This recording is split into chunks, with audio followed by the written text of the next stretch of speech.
Hey guys, what is up? Welcome back to my YouTube channel. So this week, I thought it would be kind of cool to talk about some of the crazy Lyft driving experiences that I have encountered in the past 2.5 months. There has been 3, but today I'm just going to talk about one because each story will need their own video. So this one in particular isn't really scary necessarily. It didn't have to do with me, it had to do with one of my passengers. But the fact that I was involved in the situation just kind of made everything a little more, let's just say, sister spooky. I am going to be using a lot of sister slang because that kind of language have been engraved into my head thanks to Sister James. But without further ado, let's get on with the video. So to recap about my job, I am a Lyft driver, so I drive people from point A to point B for a living, and I deal with many different kinds of people, a lot of people every single day.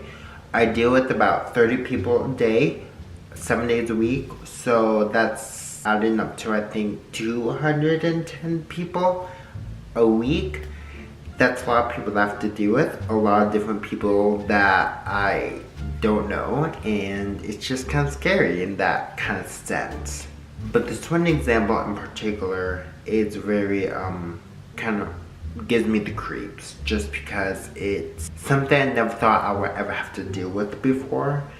So let's get on with the story. So I was driving around North Rapid, and so this girl requested a ride. It was her friend, and her friend's friend. So there was 2 girls and 1 guy, and they all wanted to go to a bar.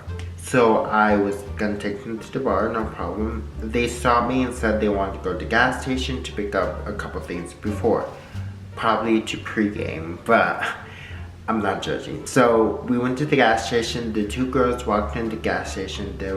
They left the guy, which was a little awkward because we didn't really talk. He kind of started talking about girls, and I'm not experienced in that department necessarily. The 2 girls came back in, and then all 3 of them started talking.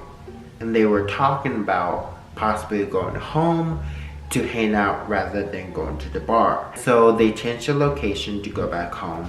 As I was trying to back out, another car came up behind me and stopped. So I stopped, preventing from causing damage to any of the vehicles. And the guy in the other car rolls down his window and starts talking to one of the passengers in my car. So she was yelling at this guy to leave her alone, to go away. He was acting all cool and calm. It was like, no baby, like it's okay. My manly voice. But like, he was acting all cool and calm, and she was freaking out, she was yelling. And then eventually he drove off. And then we left the parking lot, finally. But they wanted pizza. So we went to Little Caesars to go pick up some pizza. The girl in the back seat and the guy in the back seat went into the store to go get the pizza. The other girl and I just sat in the car, and we had a very good conversation. We were just talking. And then the guy comes out and says, oh, I don't want to go home. I want to hang out with my friends. Is that cool? She says cool, so he went with his friends. The girl comes out with the pizza, but doesn't come to the car right away. It's probably because she didn't see us. So the girl next to me told me to go out there and call her name so she can come here. So I did. I went out, called her name. Yet again, she was yelling at another car, but a different dude. At the moment, I thought it was a different car and a different dude. Now I realized that it wasn't a different car, and it was not a different dude. It was the same dude in the same car.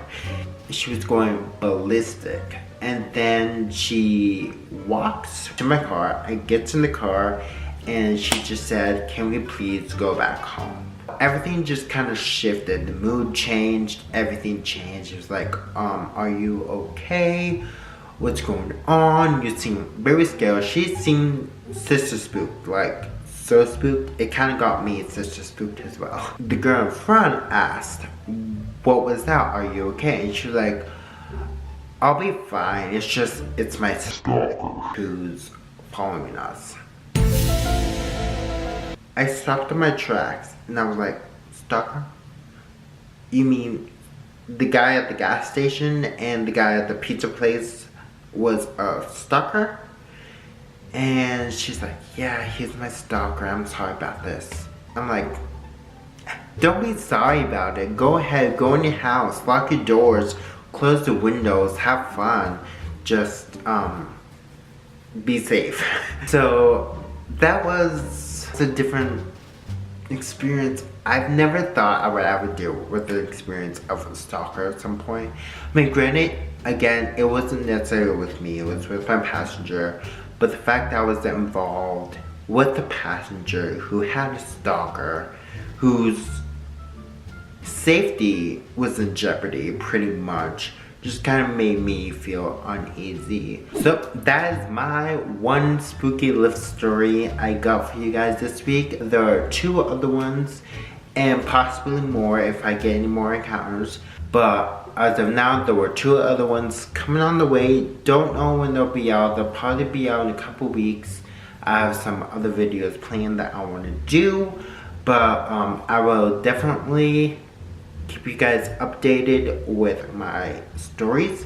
And if not already, follow me on Snapchat because I do rant about my Lyft life on there a lot. There's a lot of behind the scenes work where I just sit there and lip sync to Mariah Carey, or I'm talking about weird driving experiences and stuff like that. So other than that, if you guys liked the video, please give it a thumbs up, leave a comment down below if you guys have any comments, and as always, hit that red subscribe button and that bell notification button so you get notified for every time I upload a new video. And if you want to follow any of my social media links, Twitter, Snapchat, or Instagram, you can find that on the end card and in the description bar below. And I will see you guys next time. Alright, bye.